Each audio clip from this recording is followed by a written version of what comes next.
And which play would you distinguish as the one that impressed you the most? Changed you, impressed you? Okay, well, I don't know that there is a play that has changed me the most. But the one that I guess I am the fondest of, and in fact I'm preparing a lecture that's going to deal partly with this play. It's the first one I read in Greek. It's Euripides' Medea, one of his most famous plays, maybe his most famous over a long time. And I can't say that it has changed me. But it has, it made me aware when I first encountered it, and this would have been in, let's see, something like 1964, 1965, it's a long time ago. Aware of the difference between the Jasons and the Medeas of the world. And this is, could you even talk about a real feminist movement in the 60s of the last century? It was just beginning. There was no feminist teaching at Fordham University, at least in anything that I was aware of, maybe the English department or somewhere. But they're the beginnings of a kind of feminist attitude on the part of Euripides. And Euripides is controversial. Euripides is sometimes regarded as a misogynist. Sometimes he's regarded as a feminist with qualification. Properly, he is a very conflicted person who is partly misanthropic, who doesn't think very much of the human race. And on the other hand, he is as philanthropic as can be. He loves the human race despite its failings and appreciates the goodness that's possible in people. Well, the Medea shows very little goodness, except on the part of good people who suffer terribly for their goodness.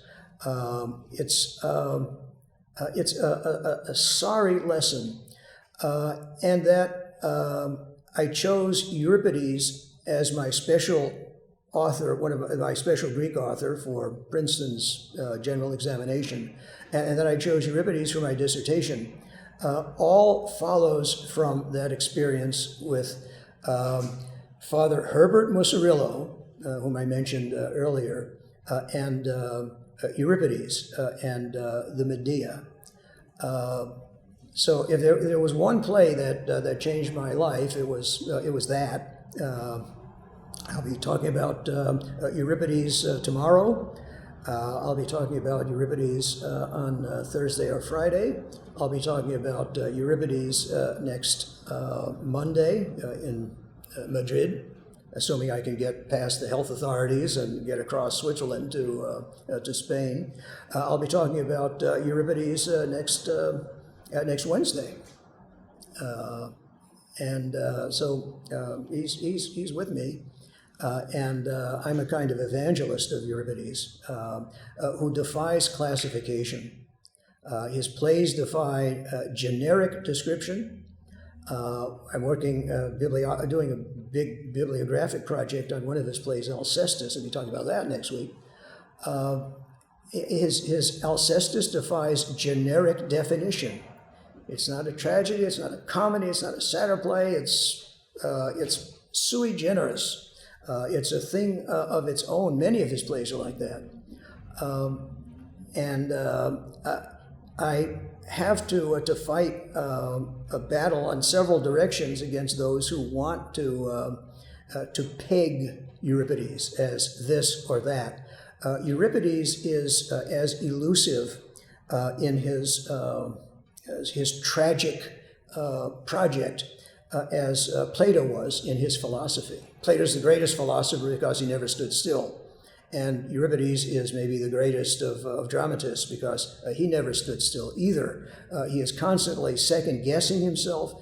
He even wrote sometimes second very different versions of plays that he would come back to after 10 years, the classic instances the Hippolytus that we have now. But I don't want to get into that kind of detail here. Suffice it to say that that one experience under a brilliant teacher, who is one of the 2 or 3 of the many teachers I've had. I think that that one or another, or even all of them, would be proud of me for that class. And at my best, I'm good. And I may be at my best when I'm teaching either the Odyssey. I have a big project, a book project that has been going on for longer than Odysseus was away from home. Odysseus was away from home for 20 years. And my project is about twice as long as that on the Odyssey. So I'm at my best when I'm teaching or giving a paper on the Odyssey, and I did a very good one last Friday in Barcelona.